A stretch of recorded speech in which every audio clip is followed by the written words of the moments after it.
the water rushes away. There's so much that she can't say, so the words pour out like blood from her face. Another letter wrote in vain again, bottled up and washed up on the sand. Another letter wrote in vain again, keeps her alive inside.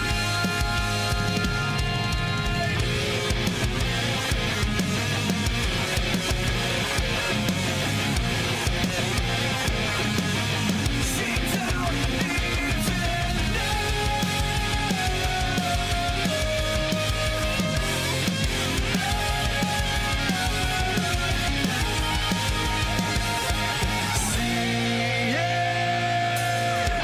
another letter wrote in vain again, bottled up and washed up on the sand.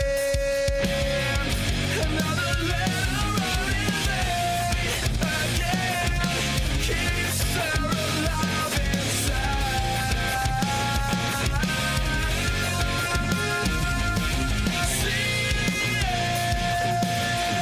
Another letter wrote in vain again,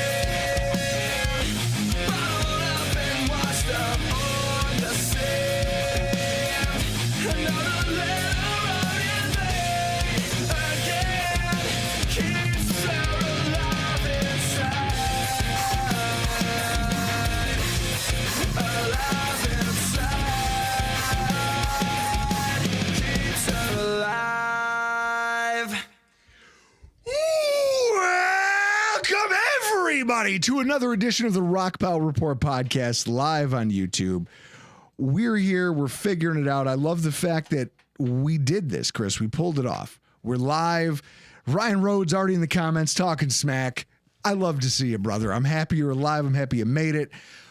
We've been boozing and podcasting throughout the course of the evening, and now we're here to talk about the AFC playoff picture. I'm your host, Bill Season Ticket Holder Drew Gear. That's my producer, Chris Kruger, who is actively putting on all of his chains like Mr. T over there. And this is Ryan Lasel from Rock Sports Network and hashtag sports fame. I don't think Drew owns a watch / Chris knows how to read one. Ryan, you have no idea the technical difficulties that go on with a podcast like this. Ryan, what's it like to be in studio with us while we try to launch a live show from scratch? It's fun to watch because I'm used to working with like Mario and Paul, right, from hashtag, where it's just like you show up, they go live, and like everything's fine. And then you're watching Chris like, there's no button. I don't know what to do with the button. And then he has to do the thing, and the music's playing, and he's dancing to the music, and you're trying to do a Twitter post, which for some reason wasn't ready and in your drafts prior to like tonight because we've only been sitting here for 3 hours. It's just it's just a mess to watch. Chris just put on the necklace. Like, it should have been on before. I've got a lot more to go.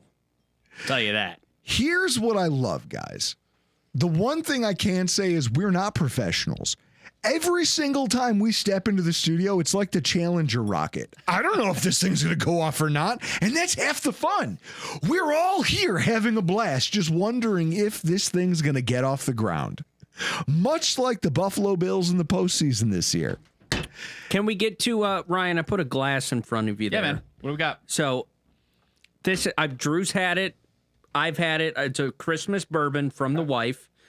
The one thing that I'm not comfortable spending a bunch of money on, and Ryan Rhodes would know this in the comments, finished whiskey.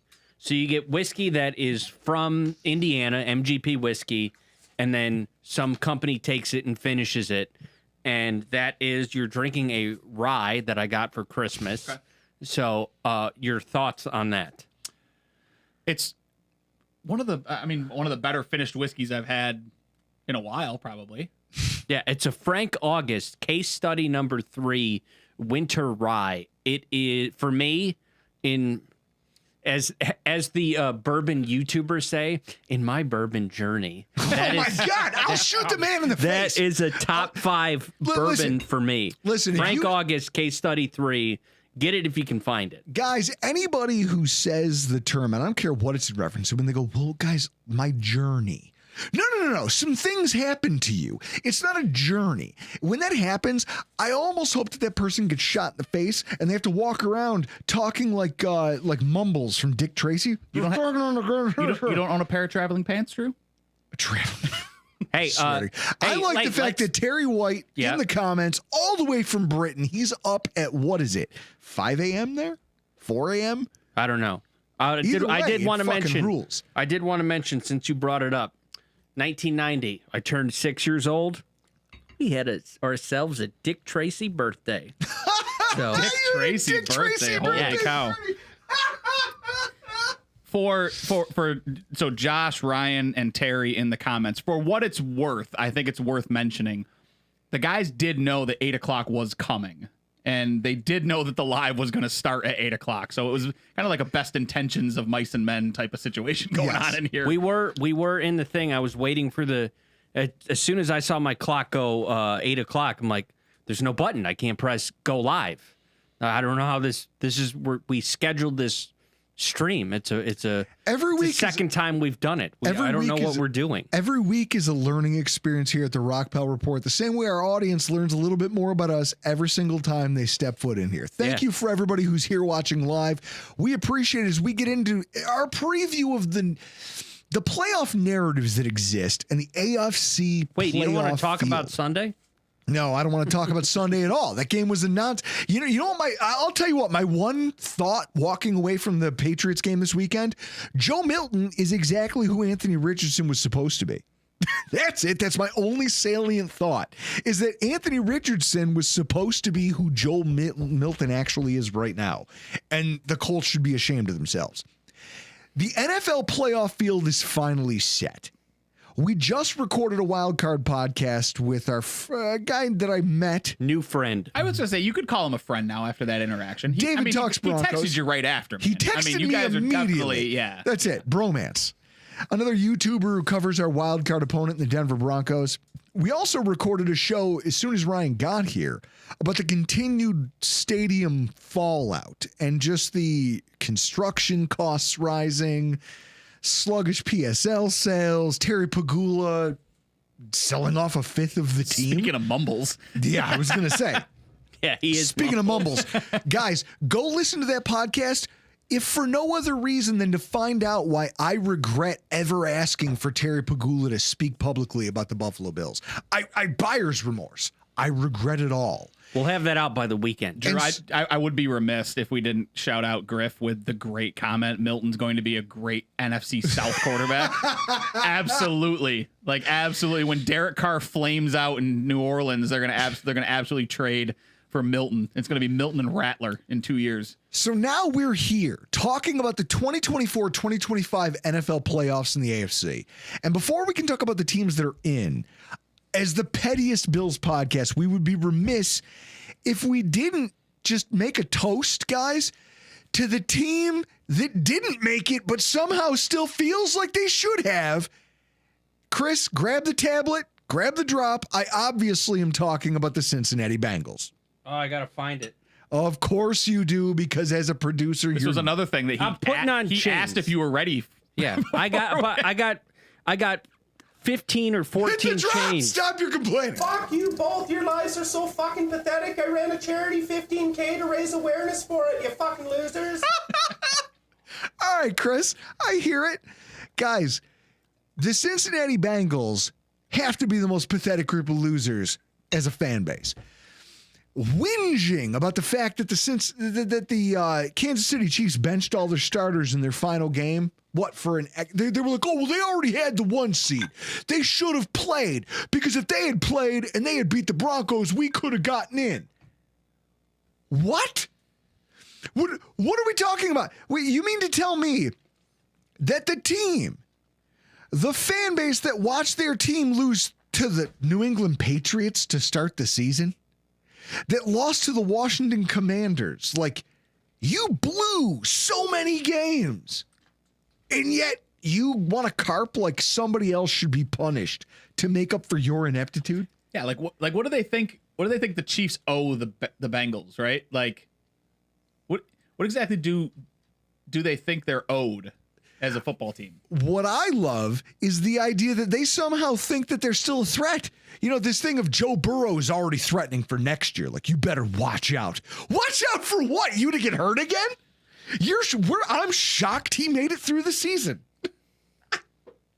You know, everyone watch out for them next year with no T. Higgins. Look, right? Like, everybody gives Tua Tagovailoa a bad rap because of his injury history.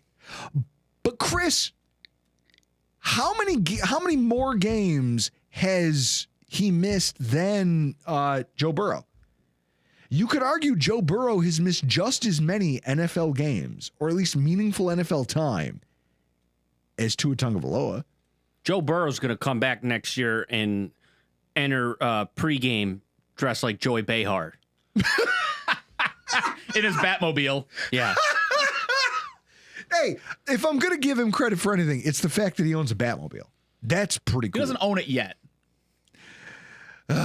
He owns the concept of a Batmobile. He owns the concept of a Batmobile, which is still closer than I'll ever get, and I'm jealous of him.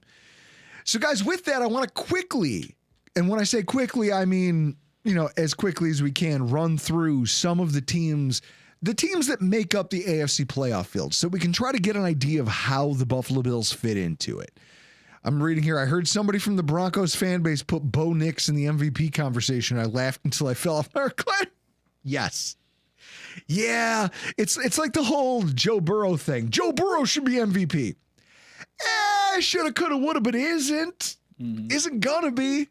And everyone needs to get over a bit. I like it. Are we talking about DeGeneres again? Yes, Ellen DeGeneres. He showed up looking like Ellen DeGeneres and then was shocked that they didn't win football games. Yeah, I mean, for Bo Nix to be in the conversation for MVP, like, how long is the conversation? Right? Like, how long are we talking about MVP options? Because at some point you'll get to Bo Nix. I just don't think it'll be anytime soon. 3 years from now, let's take the early options. All right, so as we dig into the makeup of the playoff field, just to kind of lay the groundwork for our conversation that's about to expand here, we obviously have to start with the Kansas City Chiefs. You want to throw that graphic up there for everybody? Yeah, these guys, they just don't go the fuck away. They don't. They just don't. They had the worst. Brittany's got 2x4s in her mouth. She's got. They look like a row of urinals. She's got John Elway teeth. They have the worst season that they've had in years, and yet still managed to steal the top seed in the AFC.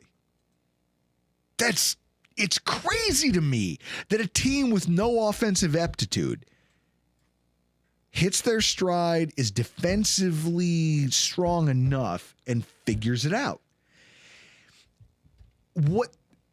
How can you doubt them, right? Like, it's frustrating as an outsider, but I'm pissed off that we're having this conversation again, that they had the worst season on record, and they're still number one. Yeah. It's frustrating to watch them get another week of rest. They get Hollywood Brown back. They've made changes. And I will say, Ryan, if we're going to talk about what the Kansas City Chiefs are, and for everybody who's watching live, I want to hear your opinion on this. The Kansas City Chiefs, the thing that they have on everybody else is coaching. It's coaching and player scouting, because they realize guys are adaptable, and they earmark who on their roster can be flexed into what. So you have Joe Thuney, who's been playing guard all year. They have stellar guard play. Between Joe Thuney and Trey Smith, the Chiefs have some of the best interior offensive line play in the entire NFL. Terrible tackles. They move Joe Thuney to tackle, and all of a sudden, everything works. Why? Because realistically, the Kansas City Chiefs are well coached, they're a veteran team, and they're deep, at least in certain spots where it matters. Oh, by the way, they just added Hollywood Brown, and you watched him start to make an impact almost immediately. This team has all the pieces to show up. Like, everyone who goes, oh no, they're just waiting for a second round knockout. They're going to limp into the playoffs, get that week of rest, and then get beat up by whoever wins and makes it to the divisional round. I guarantee you they will massacre whoever they play the first game. Well, I think the interesting question to look at for Kansas City is either of you, Do either of you guys know how long the rest will be for the Chiefs before they play? And this is divisional where rust versus rest becomes a problem. 24 days, I believe.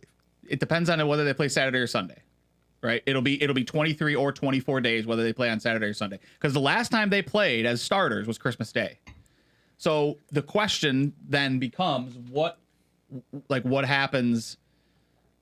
What that's long enough to get out of shape, right? Like 23 days is long enough to have too many beers, to have too much Kansas City barbecue. Like, there's a lot of things that could happen in 24 days. Republican opinions. But we're not talking about the Miami Dolphins. We're not talking about an undisciplined roster, an undisciplined team. What we're talking about is a team led by Andy Reid who won't let any of that into his house. And so in that way, I think that they're going to come out really motivated. They're going to come out reinvigorated, and they're going to beat the brakes off whoever they see first. Yeah, because they're going to see the winner of the 4-5 game, right? Yep. So they're going to see the winner of Houston and the Chargers. And we've already seen what Houston against Kansas City looks like. We've also seen what the Chargers against Kansas City can be. I will say, it's hard to beat somebody 3 times in one season. And that's it. So Chargers Chiefs all of a sudden has intrigue because that's an as Lauren just pointed out in the comments, I blame their opponents for derping every week and letting the Chiefs off the hook. The Chargers are guilty of this. Can you correct it if you get a third shot at it? I think the other thing that's worth mentioning with the Chargers is the second time they played, they didn't have J.K. Dobbins. And that offense is starkly different when they've got J.K. Dobbins on the field. So between J.K. Dobbins, if they can get out of Houston healthy, because I don't think there's a person in the world that's picking Houston to win this football game outside of maybe C.J. Stroud's own family. We're going to talk about that in a second. But if the Chargers can come out healthy, you've got J.K. Dobbins, you've got John Harbaugh, or Jim Harbaugh, who likes to run the football, and Herbert has found his connection in McConkey. That's a tough offense, I think, for the Chiefs. Now, the Ravens. We're going to skip over the Bills for now. The Ravens. They're going to face the same criticisms the Bills have, right? The Bills and Ravens are an interesting kind of corollary here in the NFL postseason because they quietly have the same problems. They can't get past the best teams. Their quarterback seems to make just enough mistakes to doom them. They don't, or at least even if it's not the quarterback's fault, their offense doesn't execute the way that it needs to in order to bring everything around. Baltimore just does it with better PR. Baltimore, because Lamar Jackson has 2 MVPs, they get a pass. Whereas the Bills get looked at as, same old Bills, the Bills, they're going to choke. The Ravens choke constantly. Yeah. It happens. Lamar is the anti-playoff Josh. His stats dry up faster than a woman listening to me talk about the science of grilling meat. I appreciate your insight on that comment.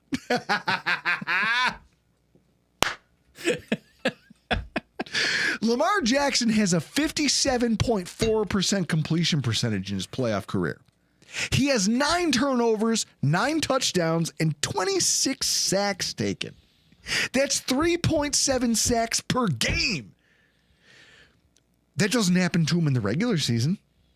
Oh no, it's because you're finally playing good opponents. And you're finally playing defensive coordinators who know they have to isolate you. Yep. And they have to, we keep him in the pocket. That's it. That's how we do this. That last one, the sack figure, it underscores how this all falls apart for the Ravens every year. They ride Lamar's coattails, and they can only go as far as Lamar can take them. Now they brought in Derrick Henry, and they're hoping that can change the narrative, which is funny because everyone keeps telling me he should be the MVP, but he shouldn't need some superhero running back to save his ass in the playoffs, right? And a first-round wide receiver, and a first-round wide receiver, Hall of Fame tight end. I mean, I digress. We could argue about that one all night. What I'll say is everything. That's the nicest thing anybody said about me in a long time. Ryan Rhodes. Looks like fat Ryan Reynolds from Just Friends. That's the nicest thing anyone's ever said about me. It's at least in a long time. I will say, Ryan, I want you to look at my face. Now picture me with an afro. Here's what I'm going to say. There is a Photoshop that exists in me, and it's almost seamless. You can't tell the difference. At the beginning of the movie Central Intelligence with The Rock, when he's fat in the shower singing with an afro, I used to look just like that. It's a dead ringer. It's a hilarious photo. In fact, Chris, we're going to tweet it out after the show. Make sure you're following us at Rock Pile Report on Twitter. You should send it to me, and I'll do that now. Can you find it? I'll have to. You find it, send it to him. He'll put it up in the show as we go on here. What I don't love about Baltimore is that their defense is getting all this credit for turning a corner, and the Baltimore defense is really turning it on for playoff time. They have played a bag of sag down the back stretch of the NFL season. Pittsburgh, the Giants, Cleveland, Houston, some of the most underwhelming offenses in the NFL have played the Baltimore Ravens in the past month and a half. And yet everyone wants to beat their chest and go, look how good they are. Don't give me that. Come here and play the Bills in Buffalo. Let's come do that. And then tell me how good Trey White filling in at cornerback is for you. You know that's going to be a narrative. Yeah, and I mean, there's a lot to be said for a Baltimore team that had to play their starters in week 17, right? Because you saw the injury to Rashad Bateman. You saw the injury to Kyle Hamilton. Like those, let's not think that those may not loom large come next week against Pittsburgh. And at the same time, like Pittsburgh's getting healthy, right? Like George Pickens, albeit an absolute like Antonio Brown-esque head case that he is, that Pittsburgh somehow seems to attract for whatever reason. Like this is a football team that has beaten the Ravens once this season already. And if Baltimore struggles to get out of the gate, like this could be an interesting football game. I don't hate, like, just like in the previous show, Drew, you like Denver to cover. I don't hate Pittsburgh to cover. 9.5 is a big spread in an NFL football game in the playoffs. Like that's a big spread. See, I usually do not like regular season or playoffs. I don't like more than a touchdown spread. Yeah, I tend to stay away from those games. It's a little bit better in the wild card round, right? Like you tend to see some 2-score games in the wild card round. But yeah, two-score football games in the playoffs is a tough pill to swallow. You will make more money than you'll lose taking those types of bets. 100%. Speaking of betting, there was somebody in the NFL who bet on themselves really highly this offseason, and I think their mouth wrote a check that their ass clearly did not cash. Chris, do you want to play us the audio of the time C.J. Stroud put himself inside the NFL's top 5 quarterbacks? Did you send that to me? I did send it to you. Now, obviously, you didn't get it. No. Guys, this is what I'm working with. Do you understand? This is what I'm dealing with. So I emailed Chris and I go, here's the thing. Yeah, look at that. Hang on. Bang. Yeah. There's a link and there's a timestamp. Here's what I need. Bang. You see it. You know, I could tell you right now, I wouldn't be able to get this because I don't have TikTok. Of course not. Of course not. You pretend to be a real adult. I definitely do not have TikTok. I don't trust that. You don't have a TikTok either, Drew. China website. Exactly. I got it on the PC, but Chris pretends he can't because he just failed, and he's looking for someone to blame his failure. I get TikToks on my phone from my father-in-law once a week. This is why Chris can't manage people, because he can't handle accepting failure. You should be able to watch it if you just click it, Chris. You shouldn't need an account. So C.J. Stroud emphatically put himself into the conversation as I am a top 5 quarterback. Well, the worst part about that, if he put Dak Prescott into it. The worst part about that is he initially creates the top 5, leaves himself out, and then edits it to put himself into the top 5. That's the worst. That's the worst, right? Like, he comes back and goes, I'm in there, and also Joe Burrow. And then they go, wait a minute, he didn't play, so obviously it's got to be Hurts. And no mention of Josh Allen. Now, mind you, C.J. Stroud goes on to put up some of the most dubious quarterback statistics of the entire 2024 NFL season.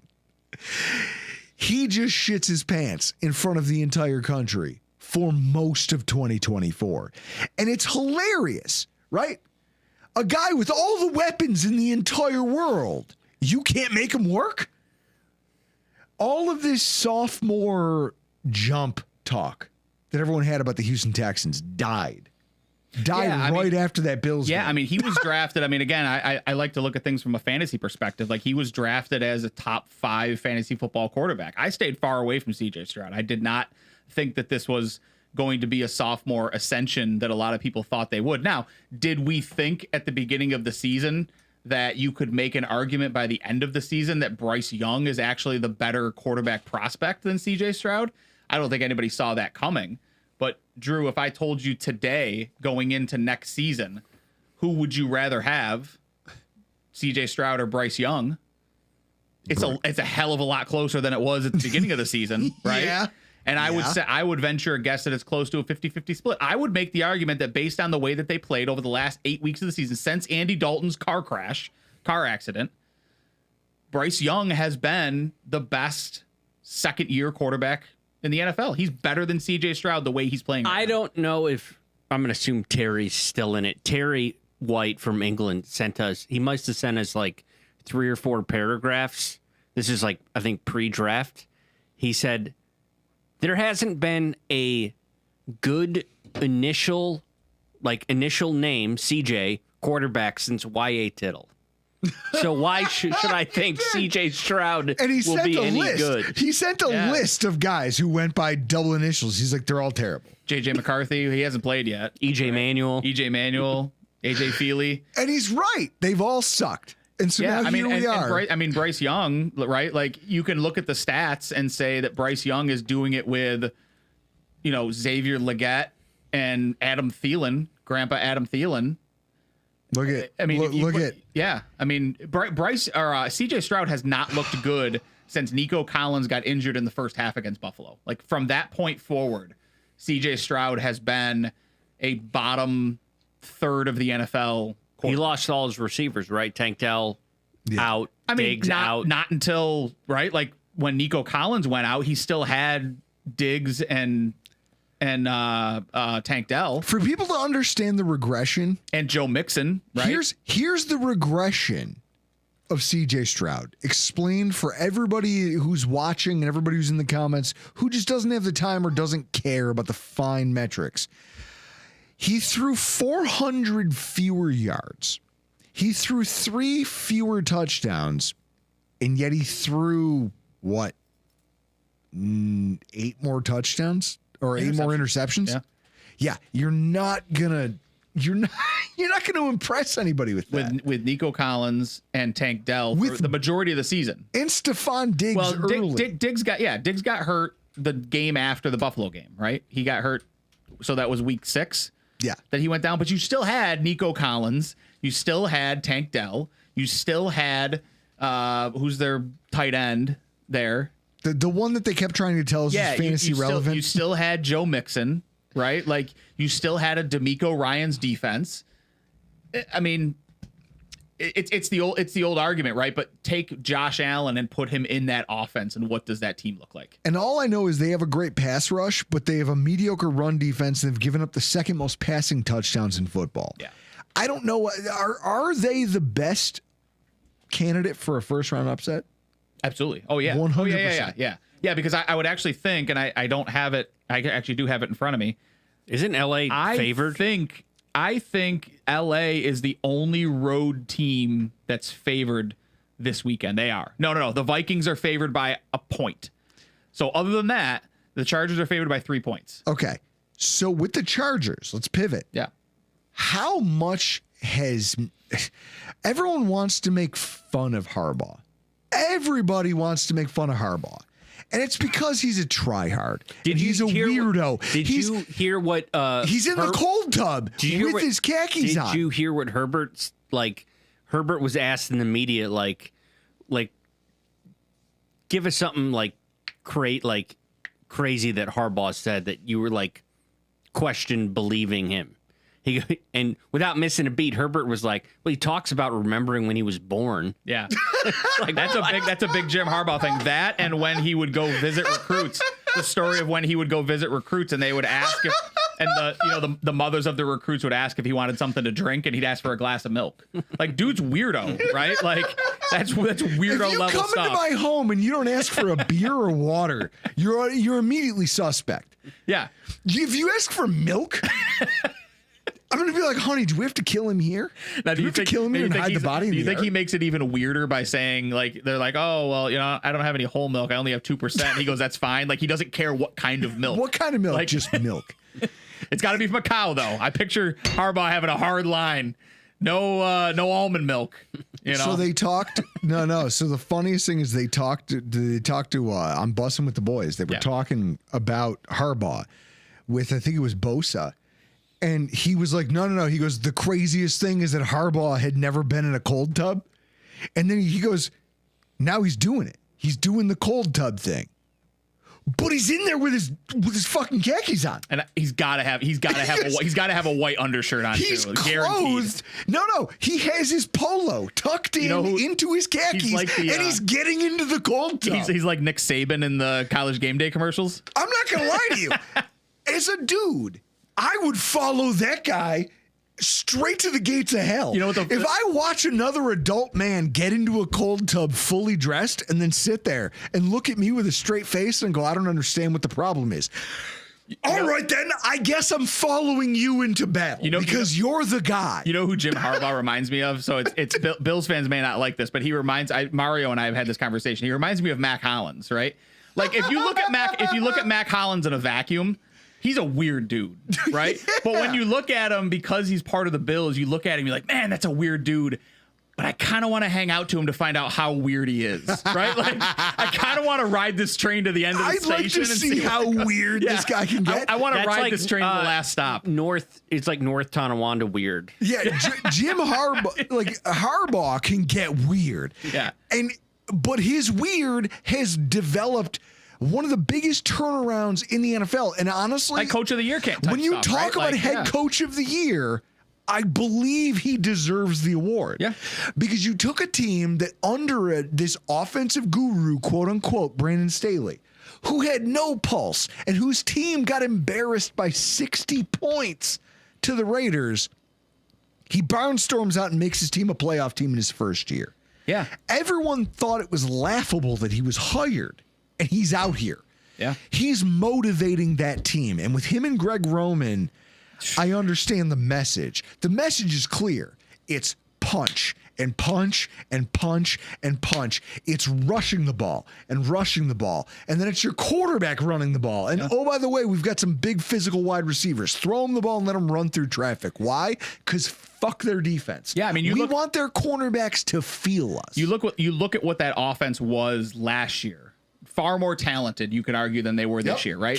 Austin Eckler, Keenan Allen, like they had a legitimately good offense. This offense, J.K. Dobbins, arguably the comeback player of the year. If Joe Burrow's going to steal it away because whatever. Like Joe Burrow was hurt, and we're going to give it to him again because the guy can't stay healthy, but we'll give him credit. So J.K. Dobbins coming off of a catastrophic knee injury. Gus Edwards running the football really well, and there was a stretch of this season between week 10 and 16 where Justin Herbert was on extrapolate that out to a 17 game, and he's in the MVP conversation. Like he was that good during that stretch. Quentin Johnston, who was a borderline cut candidate coming into this season, revived his career, right? Like Jim Harbaugh, you cannot say enough about what he's done for the Chargers. And the Chargers are, they're kind of like the quintessential, are they the team nobody wants to see in the playoffs? Are they a team where it's if you've got the hoping Chargers, they're the ones that Kansas the way City Chiefs they play football, do you want to see a team like that in the playoffs? A team that's just going to run the ball down your throat and line up and say, we're running the ball and there's not a goddamn thing you can do about it. And then they play action fake, boot Herbert to the left and good luck covering him. Because right? if you cover the play, Herbert will still run for 5. Yeah. And so that makes them dangerous. And then you've got Pittsburgh. They play good defense. Hang on. Yeah. And then you've got Pittsburgh. Yeah. And right. then it's almost like an afterthought. Womp, womp, womp, womp. That's what Pittsburgh is to the rest of the playoff field. They led the AFC North for 88% of the season and then just fumbled the bag. Like Miami last year. I mean, Drew, they were a legitimate threat to Buffalo for the 2 seed at one point, right? Like 4 weeks ago, we were talking about, well, even if Kansas City locks up the 1 seed, Buffalo can't take the foot off the gas because the Pittsburgh Steelers are going to run them down from behind. Yeah, they were 10-3 at one point, Drew. I know. I remember those days. Here's the crazy thing. Only 3 teams in NFL history have lost the last 4 games of the final of the NFL season and still made the playoffs. The last time it happened was 1999, and it was the Detroit Lions who lost badly in the first round to the Washington Redskins. Yeah. So Mike Tomlin being dismissive of all this history and being like, oh, the last 4, I don't care. Their problems are pretty easy to see, but I'll say this. Like, your offense is struggling. There's no more explosiveness to their offense. Arthur Smith's offense got figured out. Well, I think, but also George Pickens stinks. Well, that's the thing, right? Like Pittsburgh is going to be a typical Pittsburgh team in that and it's a huge, giant, like massive if their wide receiver 1 can keep his head screwed on for a game, they can legitimately play with anybody in the NFL, right? Like George Pickens takes that offense to another level. They can run the football with anybody. They can play defense with anybody. Russell Wilson's good enough to win you a couple football games. If George Pickens keeps his head screwed on straight, they beat Cincinnati last week, right? And then in that case, they're going to Houston instead of going to Baltimore. So, Ralph Wilson Sr. Harbaugh looks like Michael Douglas in Falling Down. I reference that movie all the time, usually at work. But luckily, everyone I work with is young enough that it doesn't concern them. Yeah. They go, oh, that's not weird. I go, oh, you don't know the movie. Oh, you have no idea. I go, guys, I'm going home. Then we got to pivot because we have to round this thing out, right? But what I will say before we move on from the Pittsburgh Steelers, for everything that's broken and on fire with that franchise or just smells like hot garbage, the worst thing might be the injury to TJ Watt. yeah. Right? He's had no production for 3 weeks. No sacks, 2 tackles. His pressure numbers are abysmal. This defense is predicated on pressure, lockdown defense, at least on one side of the field by cornerback, and they don't have it. Now you have the Denver Broncos. And as we talked about in this week's preview show, a lot of similarities between them and the Buffalo Bills, how they break droughts, what they are, but they really struggle to be explosive on offense. Nix is averaging 3.3 air yards per pass, right? 3.3 air yards on the entire season. 42nd among all quarterbacks. Bo Nix, for all of the nice things about him, is not he's not connecting on big plays. Well, it's usually early he wasn't. Seems like the last few weeks he's been connecting on big plays. Here and there when he's not punting after 4 plays. Yeah, I mean you can look at that. You can look at that Cincinnati game. Yep. Right? Like, but we talked about that in the preview show, right? Exactly. Like those are turnover plays. The deep passing numbers for Bo Nix have not been good. And the fact that they moved down from Jerry Jeudy kind of relegated them to this place where they have to live and die by a short passing game that generates explosive plays. And the running backs can't generate them either. There's no running back on the Denver roster with a run of more than 21 yards all season long. That's crazy. You think about the touchdowns that James Cook has had. There's been nothing. So the question is, how do the Buffalo Bills stack up against all these teams? We've just given you our take on every single team here. How do the Bills factor into this? I'll say this. The Buffalo Bills have the second best scoring offense in the entire NFL. They have one of the best passing games at every single level of the field that you can ask for statistically. If you look at the analytics, Josh Allen is just as good this season at hitting the linebacker level as he is passing deep over the safeties. And that's maybe a first in his career. Yeah. Because when Josh Allen was first hitting his stride in 2020, I think one of the things that people forget is that a lot of his plays came downfield. There wasn't a lot of check down stuff available. So he didn't trust it. And it was just, hey, I'm going to find, what was it? It was because Cole Beasley was the intermediate route guy. Yeah. And he'd find him 11 yards or 9 yards downfield.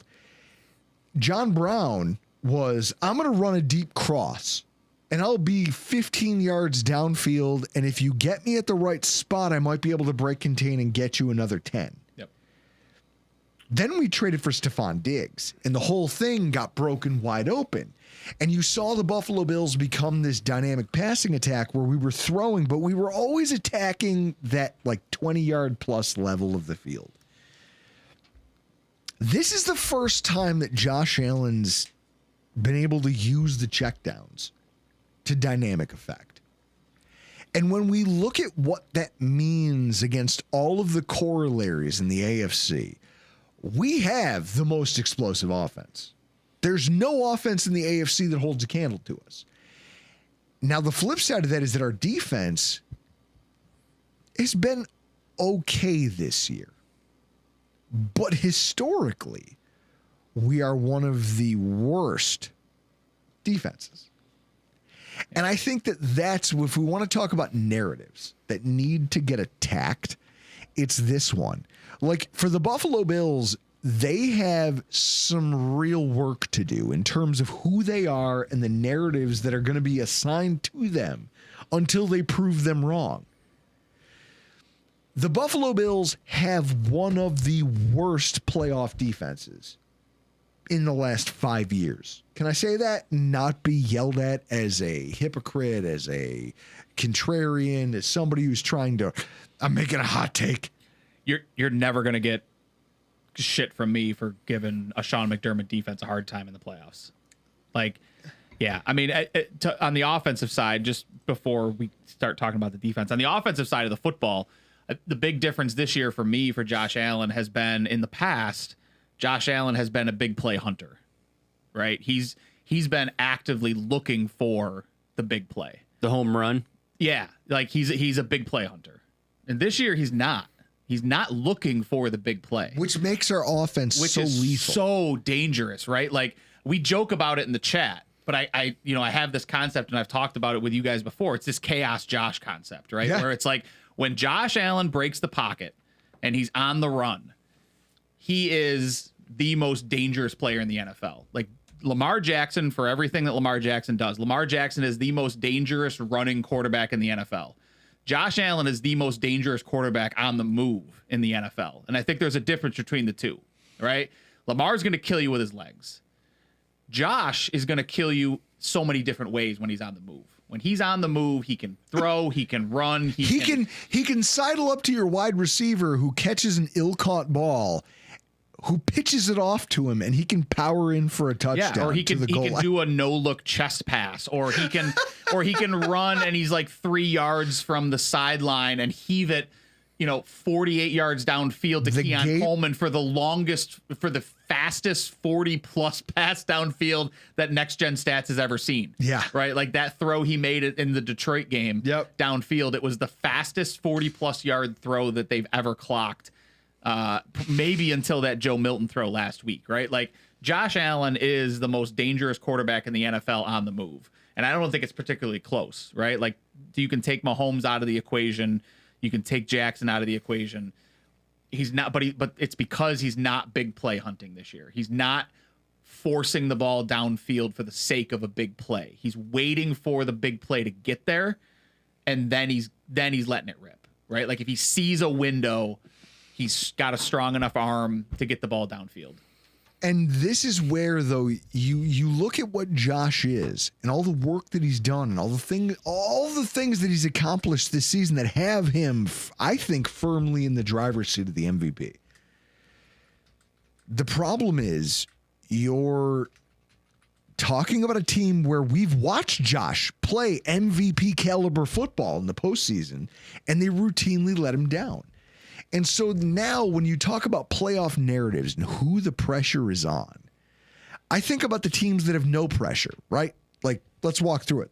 The Broncos, nope. No pressure. They're playing with house money. Yep. The Chargers, house money. First-year coach. Yep. The Texans, even, have no consequence to losing this game because their coach has made it twice. Well, and because 2 years. Stephon Diggs is gone and like Tank Dell's gone and like we still won the division. You can excuse away all the reasons that the Houston Texans might lose their wild card game and why it's not a big deal that their quarterback looks like shit after declaring himself a top 5 passer in the NFL. They're still young. They're still developing at the key positions. And ultimately, they've got a lot of like this. What they've done this year is a step forward for them. Sure. Yeah. For us, like you look at teams like us, like let's look at the Steelers and Mike Tomlin. The Steelers came into Buffalo last year and got mollywopped by us. Do you know that was his 3rd straight wild card loss by double-digit points? Yeah. There's a lot of pressure in Pittsburgh right now. If Pittsburgh doesn't come out here, like he did enough to make the dance, but at a certain point, it's going to stop being enough for the Rooney family. You know who did enough to make the dance? Marvin Lewis, right? Like we've talked about this with McDermott. Like you keep making it because you keep having a job because you keep making the dance. But at a certain point, what does that mean? Bang. And so with that in mind, there will come a day where they come to Tomlin and tell him he's no longer wanted. Yeah. He has to win one of these fucking things. And now you're talking about going up against a division opponent again, third time. There's a lot of pressure on Mike Tomlin to at least look respectable in this game. And if you can't, then God help you, you probably get fired. Yeah, and there's that. I mean, like, there's the Tomlin thing. There's the Russell Wilson legacy thing, right? Like, Lauren, the Texans have a better publicist than the Bills. Yeah. I mean, they do. But I mean, you know, there's a lot going on in Pittsburgh right now, right? Like Tomlin, there's Russell Wilson, who's another year older. What's his legacy look like? Najee Harris is on his last year of his deal. George Pickens looks like he's on his way out because he's, you know, again, another shithead. Can we just call it a shithead? But I mean, this is a pattern for Pittsburgh, right? Like, how do they get these wide receivers year after year that they like barely hold together with bubble gum and scotch tape? Deontay Johnson, Antonio Brown, like it happens year after. Mike Wallace was another one, right? Like just year after year, they've got these dudes. But yeah, I mean, I think there's a lot of pressure in Pittsburgh right now. They certainly are not playing with house money like some of those other teams we talked about. The only thing they have going for them is they're playing another football team that has a lot of pressure on them. Yeah, like because. When's the last time that John Harbaugh won anything of value? Bang. And so this is where Ravens Drew and I met have pressure. The Ravens have a ton of pressure on them right now because they have to win. Harbaugh has to prove like, hey, I've had a 2-time MVP quarterback and I haven't won a Super Bowl. I have to get my team here and we have to go contend for a Super Bowl now, fast, or else we might not ever do it. And in which case, Steve Biscotti might get real tired of, he might start thinking, hey, I'm wasting my MVP's career. Yeah, because, I mean, you talk about ticking clocks, right? Like Derrick Henry, you cannot, if you lose this week or next week and you don't make the Super Bowl, you can't just assume you're going to run it back next year. No. Right? Derrick Henry's, 31 years old with a lot of miles on him. I mean, this guy is like defying the laws of humanity at this point. But the one thing that we know, because we watched it with Tom Brady, like it's easier for a quarterback. Father Time's undefeated. Mm-hmm. At a certain point, we've seen it with Christian McCaffrey this year, right? Like these guys are going to hit a wall. And you got a lot of money tied up in Derrick Henry. What does that look like if he hits the wall? Or what happens if he goes out this year and they don't win and he just goes, you know what? I don't want to do this anymore. I'm done. Right? Like, so what's interesting is there's a lot of pressure on him. There's a lot of pressure on Lamar to go out and be like, hey, are you a perennial choke artist in the postseason? Is this just who you are? Right. He has to show that he's a legitimate quarterback. Now I look at the Buffalo Bills. Right, last thing on Lamar, like the pressure on Lamar has to be bigger than the pressure on Allen, right? Yes, 100%. Because when you look at Allen's performances, there's not a single playoff performance you can point at and say that's Allen's fault that they didn't win the football game, right? And you could point at Lamar Jackson and say that's a fantastic he's the point. reason that they've lost these playoff games. All of the Bills' losses in the postseason over the last few years, you literally look at them and you go, I cry for Josh. My heart bleeds for this fucking guy because I watched the despair on his face when he sits there on the bench and just has to shake his head as his team goes out there and like, okay, We could tie it with a kick. You fucking didn't. Okay. And then they march down and kick. Of course they do. And he just walks off.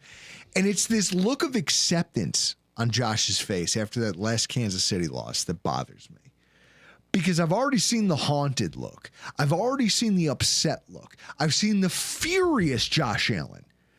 What I hate the most is just the complacent Josh Allen, where he just accepts, hey, my team let me down again. But it's okay. That's what they do. And it's my fault I didn't do more. I despise that. Yeah. And so in that way, I don't know that there's pressure on Josh. No. Because he's already proven his case. When the postseason rolls around, this dude, he flows like water. Can you, as a coach, Sean McDermott? Now, what I will say, our friend, Tyler Dunn, over at Go Long TD, got to sit down and talk to Sean McDermott about... He allowed him in the building. Oh no! In his office, and they sat down. Well, and yeah, but I thought Ty was like, you know, I thought it was crazy, right? We did hatchet job. We did the show when it came out, right? Like, how dare Ty Dunn write those things about Sean McDermott? This is why he doesn't have press credentials, right? Like, harumph. And yet now here he is a year later writing a piece in his office, interviewing Sean McDermott, and hearing from Sean McDermott's own mouth the way that he's developed. And he's grown over the course of the year. I think this is a moment, like there's some pressure on McDermott and he knows it. Because McDermott has to prove, like, look, I'm not a scrub coach. I'm not going to get run over by Sean Payton and the Broncos. And I'm also sick and tired of getting bullied by Andy Reid every single time I run into him in the postseason. I will have a plan. I will have something. No season has ever exemplified a difference in Sean McDermott than this one. He was hands off. He was the team was a different team. He was a more aggressive coach. The team was allowed to be. You just said it. You said it during our preview show with about the Broncos playoff game. We saw the first double cornerback blitz we've seen under Sean McDermott. It feels like it. In that Lions I don't game. have the stats, but it feels like it. They did things this season that they've never done before. They've accomplished stuff that they've never accomplished before. Quietly, as a team, as a unit, with no names, they don't have all of the talent that they used to have. And yet they're still accomplishing these things. That's a credit to Sean McDermott. And Sean McDermott himself in that interview with Tyler Dunn admitted, I'm a different person. I've learned how to be a different coach. I've learned how to be, it's like servant leadership. Yeah. You and I both know that concept. If you want to explain it for the listeners, because I think you're more articulate than I am at this point. Yeah, I mean, servant leadership is just the concept of like doing what needs to be done despite it not being your role, right? Bang. So when he talks about what my job is as the head coach, he goes, what is it? Well, it's ambiguous. It's not I call the plays. It's not I dictate this. It's not I dictate that. And I texted Ty and I asked him, I go, do you think maybe your first article maybe is the catalyst for something? Oh my God. And he just laughed. He just sent me like a laughing emoji. He didn't respond to it. But what I love is this idea that Sean McDermott is entering this postseason. There's a ton of pressure on him.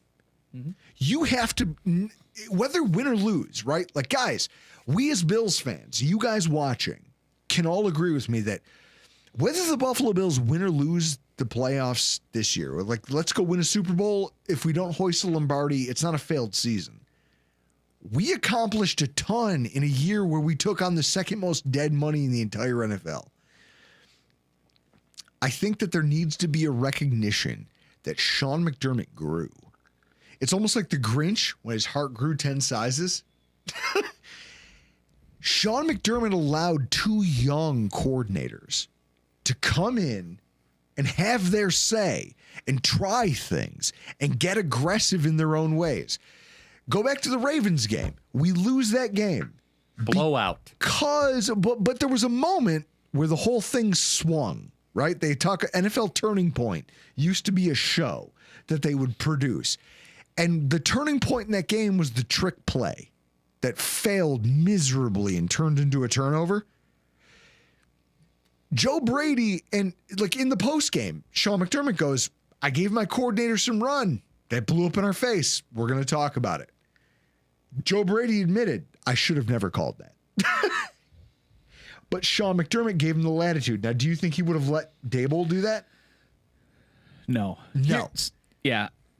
Here's what I'll say, right? Like I've been the driver of the Sean McDermott isn't good enough to win you a Super Bowl bus for a long time, right? Yeah, like, I would ask you. And that's why I'm glad we're having I would this ask you, conversation what's your to end the leash show. for McDermott this playoffs, knowing that Ralph Wilson Sr. has John Perry been fired yet? not yet. You being on the show over the course of the season and the offseason, I think had a short leash on McDermott. Like, yeah, I mean, what's your expectations of him for the playoffs? I was on this show, and I called for his head after 13 seconds, right? Like the way that game fell apart, and between the miscommunication on the kickoff to the 20 yards off the ball on There was no on the plays, miscommunication. however that played out, right? Like we're not going to relitigate that. So the fact that there was the fact that he didn't come out and own it at the game, the fact that Ty Dunn article said that he didn't own it in the locker room after the game, right? Like there was a lot that went on. So I've been on the Sean McDermott isn't good enough to win you a playoff game. He's Marvin Lewis, he's John Fox since that point in time, right? To date, he has never shown me that that he's gotten any better. He struggles with timeouts. He struggles with clock management. He struggles with fourth to go situations. He struggles with goal to goal situations. He struggles in end of game situational football. Like these are all things that I don't think have been unfair criticisms. Now, have I been more vocal about them than others? Absolutely. I was on this show, and again, I mean, I'm sure you can find the clip, but I said, you cannot let a quarterback like Josh Allen get to 30 without a trip to the Super Bowl. Yep. You cannot let that happen from an ownership standpoint, right? Like all the things we talked about with Terry Pagula. Is he the worst owner in sports? Like we did that show, right? You can't let Josh Allen, like the dude's a unicorn.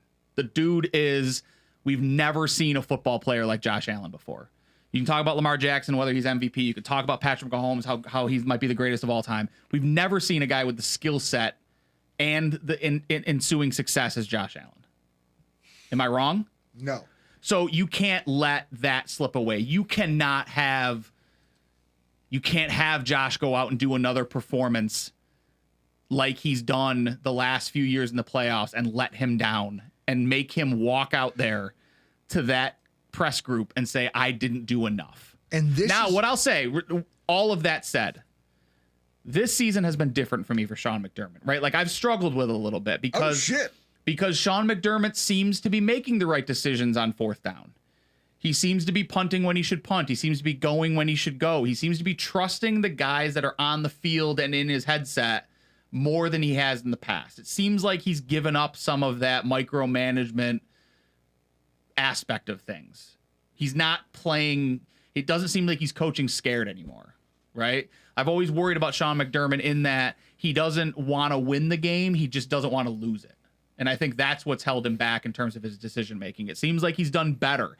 He's not perfect, right? Like that Rams game, that wasn't good situational football at the end, right? He didn't use his timeouts right. I do think he's grown a little bit. Now, what I will say is, again, as the captain of the criticism, what does that mean if he doesn't win anything this year? Like, I don't know. Is it enough to just be like, well, he's gotten better as a head coach? He's in season 8, right? Like he's supposed to be better as a head coach by now. Right? He should have been better after year 6. My thing with McDermott, Lauren, excellent comment in the comments, Lauren Oubre. My thing with McDermott is if we're going to get into like from this season, if we're going to get into a situation in the playoffs like a Houston, the Rams, Detroit, I don't trust Sean McDermott in those situations. I don't trust Sean McDermott in a shootout. Yeah. Yeah. Yes, I'm with you on that. I don't trust him in those situations. Well, and now, so the problem is I trust Josh Allen in a shootout. And I trust Joe Brady in a shootout, right? Like this is the problem because the Buffalo Bills have had the worst defense, and they do have statistically, if you look at historical playoff performance, they have the worst playoff defense in the AFC field. They do. They have far and away the worst defense in the AFC playoff field. And then you think about what their performance was this year, sans turnovers. It's a scary prospect. I will say, if on Sunday, when you cut to Joe Brady up in the booth, or I think Babbage is on the field, see if their chain's in or out. Babbage has been up in the booth. See if their chain is in or out. If when they cut to Brady, chain in, it's not a good sign. You got to make sure that Brady and Babbage chains out. Now look, we're talking Hang about on. this. We're talking about this before the wild card round, right? Like, this hasn't been where Sean McDermott's had problems. Can I just say something? Paul and This Mario year- entered the chat. Oh, good. Here we go. Ryan It's probably representing. Mario. The Spin, friend of hashtag as well. Welcome to the show. The Bills had to win or lose firefights this season against upper echelon opponents on offense. How many of those did they win? Look at this: 27 points against Miami. Yeah, Given up. Miami's not Hang on, shooting, whoa. 44 to LA. Loss. 42 to Detroit. One. Okay, you won that game. You won the game because your unicorn quarterback just put the weight of the entire franchise on his back and can bench press it. Well, This guy is a freak. So here's what I don't even think unicorn's good enough. I think he's the Minotaur. He's the thing at the middle of the maze that if you You run talking about into him- Mantar? Mantar. He's like he's a cross between a unicorn and a centaur, whatever that is. He does this thing where he's at the middle of the maze, and if you run into him, you're fucked. And there's you get the horns, and there's no way around it. Well, what this shows me right here, right? Like this breakdown, this shows me the difference between, is Josh Allen good enough where his coach can't screw it up for him? Or is he in a situation where he has to rely on that other side of the football, right? Like Detroit, Josh had a 2-score lead for a lot of that game, right? Like that game was not as close as it should have been towards the end because, they kind of let the foot off the gas. They weren't really worried. There was never concern in the fourth quarter that Buffalo was going to lose that football game, right? Like I don't think anybody was actually worried that they were going to lose that football game, right? No. I mean, but LA, what happened in LA? We went into it a was hole. clock management. It was clock management at the end of that game that lost them that football game. And that's where I'm worried. Like not Josh enough Allen guys on the field. Josh Allen was fantastic in that football game. No quarterback had ever lost a football game with that stat line that Josh Allen had against LA. So what I'll say is this. If I want to talk about narratives, first of all, Sean McDermott has to prove that him and Bobby Babbage can pull this thing together. But also, I want to talk about the one team that I've seen that's kind of like Buffalo that made it work. And it was the 2006-2007 Colts. Guys, anybody who saw that, first of all, yes, Rex Grossman did sack himself twice on back-to-back plays. I will admit that. But the 2006-2007 Colts won the Super Bowl because their defense came out of nowhere.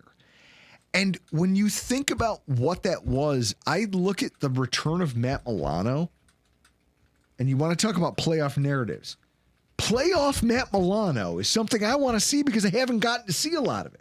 Yeah, when's the last time we saw playoff Matt Milano? Playoff Matt Milano has not been a thing. We talk about the quarterback, we talk about the coach, but then we talk about the mechanisms that drive the other side of the narrative for defense. Matt Milano is our all-pro. He is the all-pro that's on defense, right? He hasn't played a full playoff slate in years.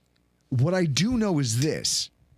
Mario's getting after you. Of course Mario is, because he's got bad hair and he looks like the butler from Scary Movie. I already made fun of his hairline. Mario talked about, so I think you're drawing the parallel to the 06-07 Colts. Like Mario's drawn that comparison. Bob Sanders? Yeah, it's the Bob Sanders effect, right? Like Mario, you're famous for saying things before people who get recognized for saying things say it. It's hilarious. I love it about you, Mario. Mario is the ultimate, Mario puts things out into the universe. First. Yeah, Mario puts things out into the universe, and then someone else is like, that's a really good point. I'm going to say it and not credit Mario, and then I'm going to get all the shine for it. So here's what I'll say.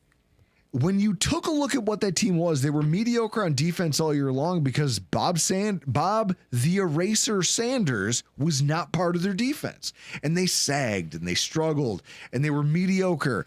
And then all of a sudden, Bob Sanders makes his triumphant return and that defense starts wiping people out.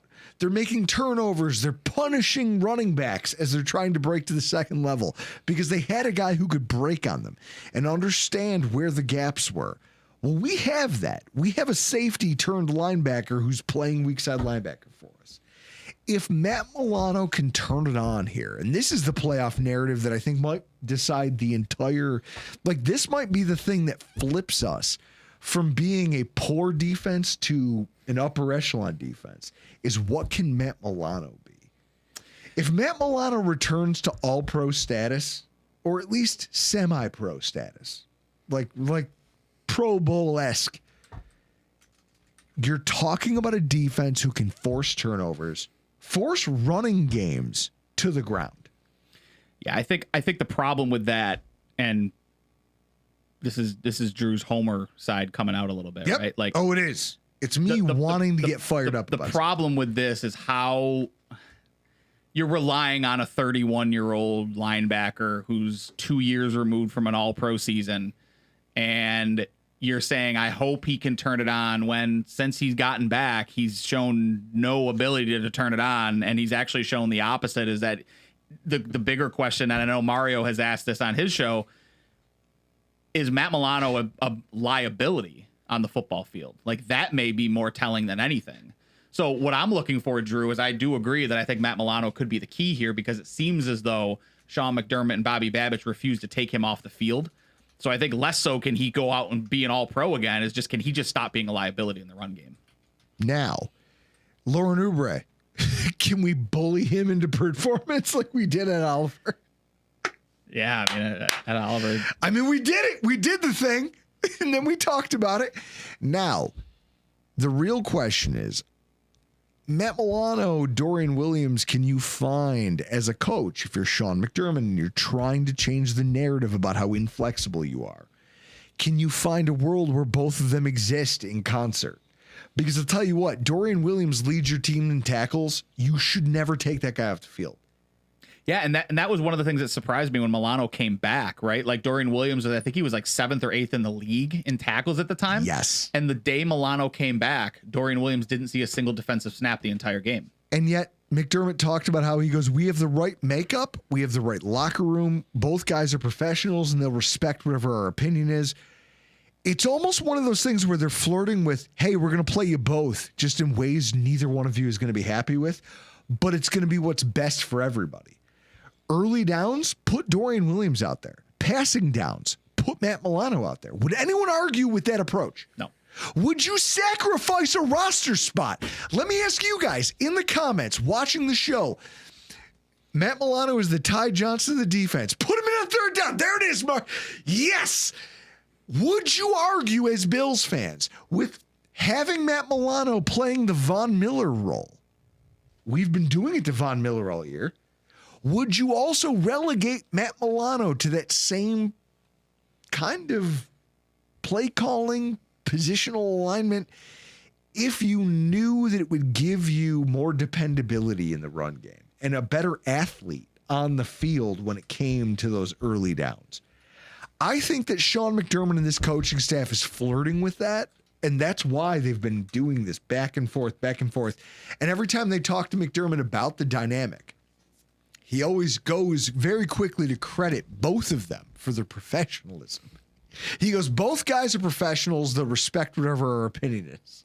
Yeah, I mean that's a way of like that's manager speak for yes! like because I said so. You've right? managed, like yeah, I've managed. Yeah, and I think the other thing, Carl brings up a really good point in the comments, right? Like, don't forget, like last season when you lost that Chiefs game, it was Tyrell Dodson and AJ Klein at linebacker for you, right? So like you're not worse than you were last season, and I saw a stat the other day where this is the healthiest defense that the Bills have had going into the playoffs since I think it was 2021, maybe when Trey was healthy, right? Like that's 3 years since you've had a healthy every single one of your starters from week 1 is healthy going into the playoffs. That's a big deal. Third down. Do you like Milano or Cam Lewis per Mario?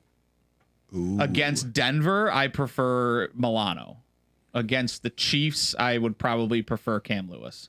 And also, I'm not going to lie to you, I think Dorian Williams on early downs against Kansas City in the second round, Or against Baltimore. or Pittsburgh, or the Chargers, like whatever. Yeah, any of the teams that run the football really well. Dorian And so Williams. this is going to be a litmus test of how good this coaching staff is, but also the players involved, where you go, hey, you know you want to make a difference. I know you're out here, Dorian Williams. You just want an opportunity. It's on Sean McDermott to give these guys the opportunity and to mix and match. And guess what? A truly unselfish team, the way he talks about the Buffalo Bills being, should be able to stomach that kind of relationship. I don't need an Ingram for the next 2 weeks. Why? Because I'll probably play Baltimore. I don't need Ingram for that game.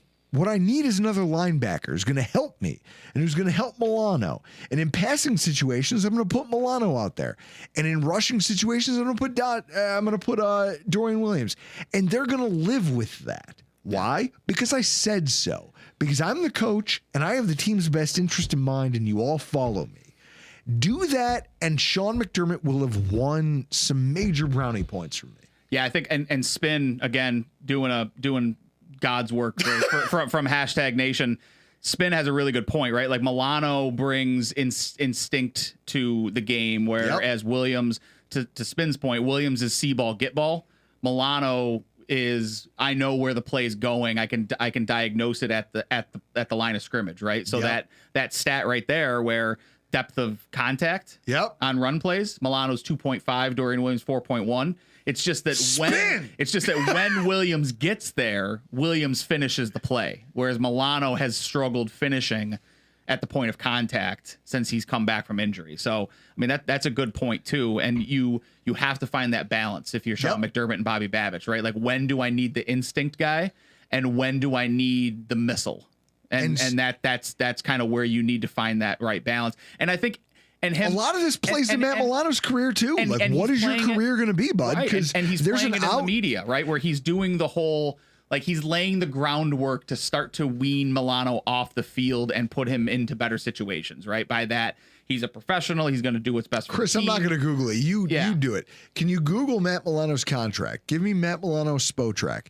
Here's what I want to know. And this is why this game, we talk about narratives.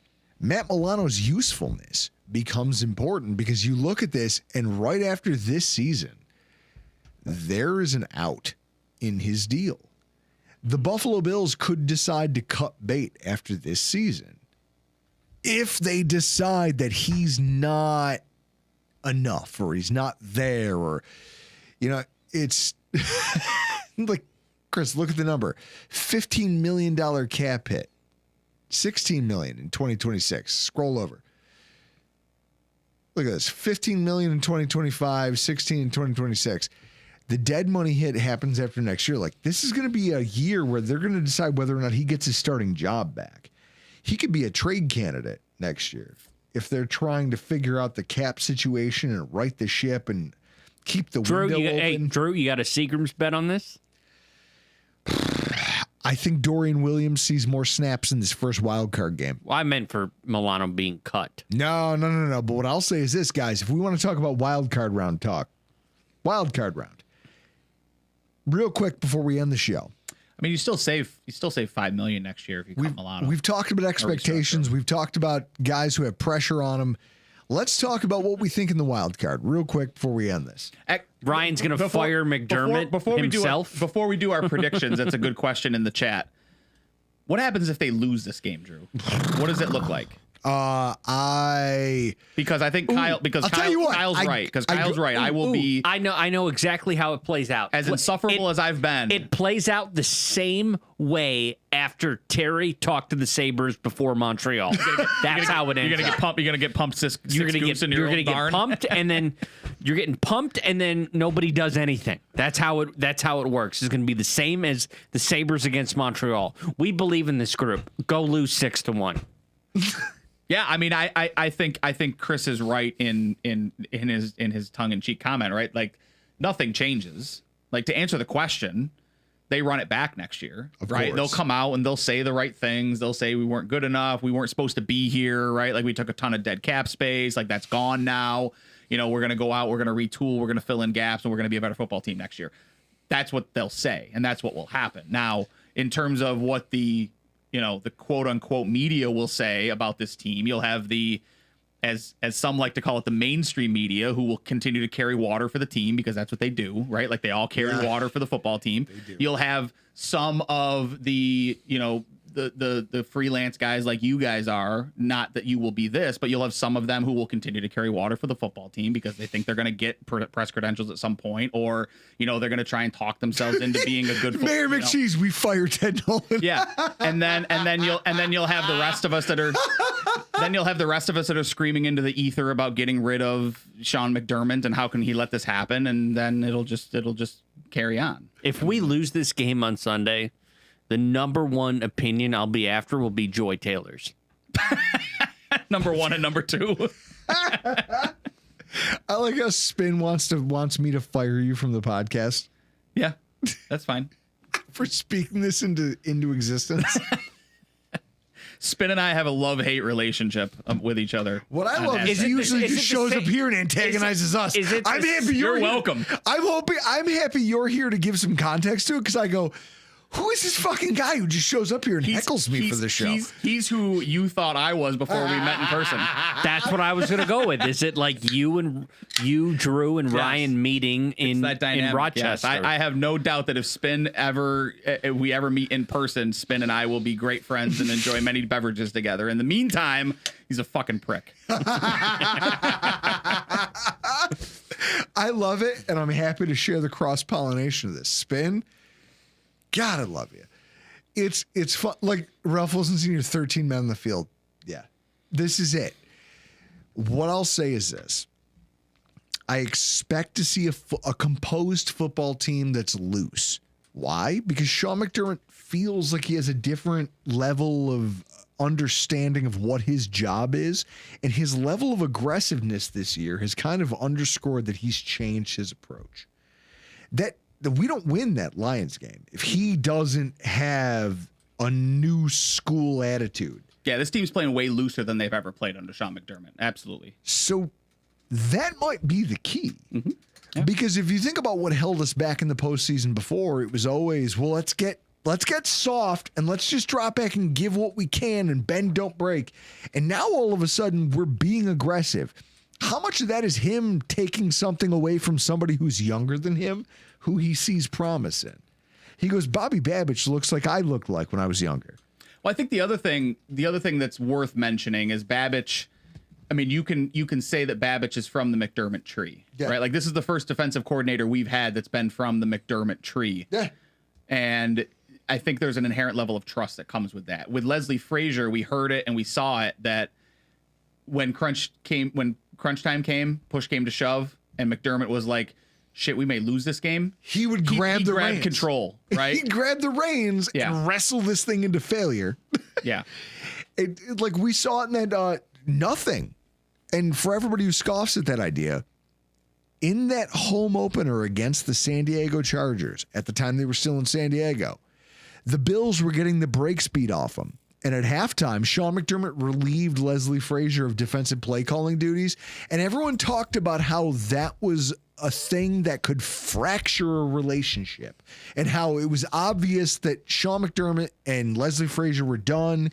He was going to leave in the offseason because he didn't trust him and he took play calling away from him mid-game. Leslie Frazier coached for 2 more years here. Yeah. Why? Because I think McDermott has this way about him where he breaks things, but then he knows how to fix them. Yeah. I do it in my marriage. I break things, but I know how to fix it. And I'm sorry. I know how to be contrite. And it's not ungenuine, right? Like, it's not, there's no disingenuity about it. Mm-mm. It's just, here's where I was in the moment and I did something stupid and I'm sorry. Can we move on? Yeah. Because if we can, I get it. But if we can, then that's cool. So I do want to answer Ryan's question in the chat. Is there an acceptable round where a loss is okay? So, Chris, You said it with a question mark, but what's your stance Championship there? game. Drew? My standard for this team right now. So the question is, what is there an acceptable round where a loss is okay? That's the question. Championship game. AFC Championship game? Championship game.